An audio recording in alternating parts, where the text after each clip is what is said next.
What is up, everybody? Pierce Sanders here, owner of Lex Pyerse Clothing, and I am doing a blind reaction to this report. Where was the name of the report again? It was Africa Diaspora News Channel, and they're talking about how Ghana was not created for white gays, says a South African sister. Ghana Again, totally a blind reaction. I have no idea what they're going to say, but let's take a look at what she's saying, and let's see how much we would agree or understand. says that it gave her a So you're looking for a set Really? of custom lapel pins. Maybe you have a great idea for a design, but aren't sure how to get started. All right, here we go. spiritual healing. Watch this clip, we'll come back and discuss. Visiting Ghana as a Black South African is probably going to be one of the most healing things you can do for your psyche and your spirit. And I know African Americans have been saying this, and I didn't expect to feel that way as a person who's lived on the continent for every day of my life except for the last 4 years. But it really does feel so spiritually healing, and that's because the society is so Afrocentric. It feels like things were built with an African in mind, right? I just felt so valid for the first time. In my own country, there's so many spaces where I feel apologetic. Like I feel like I shouldn't be there. And if I'm in the space, like be grateful, right? And you can't act like this if you want to be here, because so much of our society is built with the Western gaze in mind and is built to be Western centric. And so being in a place where you are valid, where you are beautiful, where you are the person, that you are the target market, you're not the accidental target market, you are the person that they are pitching these products to, walking in the shop and finding not just Dark and Lovely and whatever, finding beautiful products, looking at the fashion that is luxurious and African. I gotta say, I definitely got that impression when I went to Ghana, and one of the things I want to do is go back to Ghana just because I want that feeling again. Now I know President 47 is making it very difficult for us to go back there, but yes, she is 1000% correct. That's how we felt up here. But it's interesting to see how a South African feels about it, because I thought that you guys already had that kind of feeling just being in South Africa. So I guess that's just me and my American ignorance, if you will. I thought y'all felt that way already, but it's interesting to see how you would feel that way. Is it because South Africa, at least in some areas, isn't as Afrocentric because of the Dutch and the European influence, if you will? I say influence in air quotes, but why is that? Is it because Ghana has far less European influence? I'd love to know you guys' comments down below. Like that will shake you to your core if you've never experienced that before. Like This is why traveling to an African country that's outside of where you're from is really important. The more we connect, the more we travel and see what others are doing, what their culture is, their history is, it's definitely eye-opening. And unfortunately, we're not able to. One, our governments are restricting us from seeing one another, and two, Wait, hold it. Now, this is my ignorance. I thought that. Oh, that's right. Not all Africans have free trade, huh? Free visas going back and forth. Because I think there was a story about some Nigerian had or Ethiopian had trouble going into Egypt. Let me know down below if I'm right.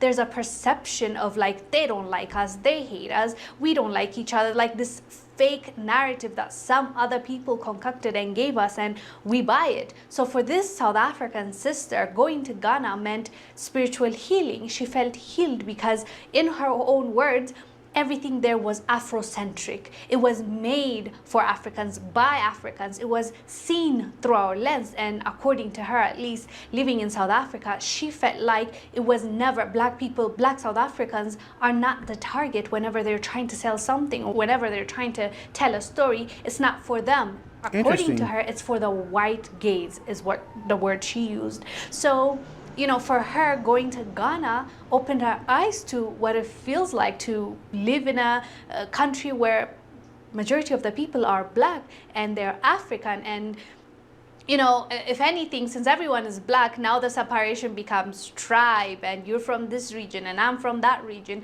Mostly, our differences are different from what others might be facing, right? So this was her experience, and I would also recommend to our sister, now travel a little bit further, go to, Eastern Africa as well, go to Central, explore, and you will see each and every country has its own identifying beauty and culture, and it's just so wonderful. There's something. That's actually really great advice. I mean, once you go to Ghana, you really got to see all the other countries. Now, I haven't been blessed to see other countries yet.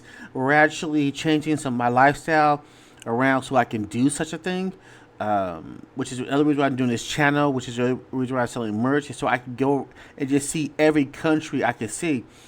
Because, I mean, Ghana is great, but to me, I think Ghana is kind of a gateway drug. Ghana is the one where you go in there and you say, okay, I want to see what it's like, and now you get to see what a black country looks like, and it doesn't feel like your stereotypical, whatever is stereotypical black in your country.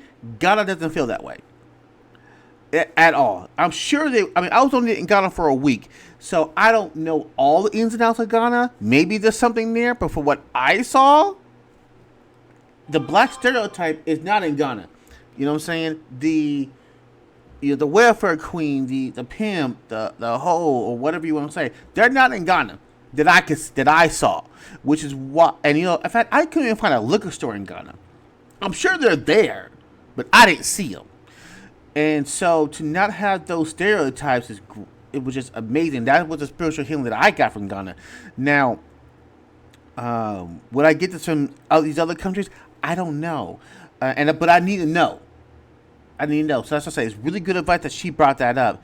But I'm getting curious to know, like, what experience would I get in South Africa? I mean, obviously I need to go there to see it, but I'm really curious.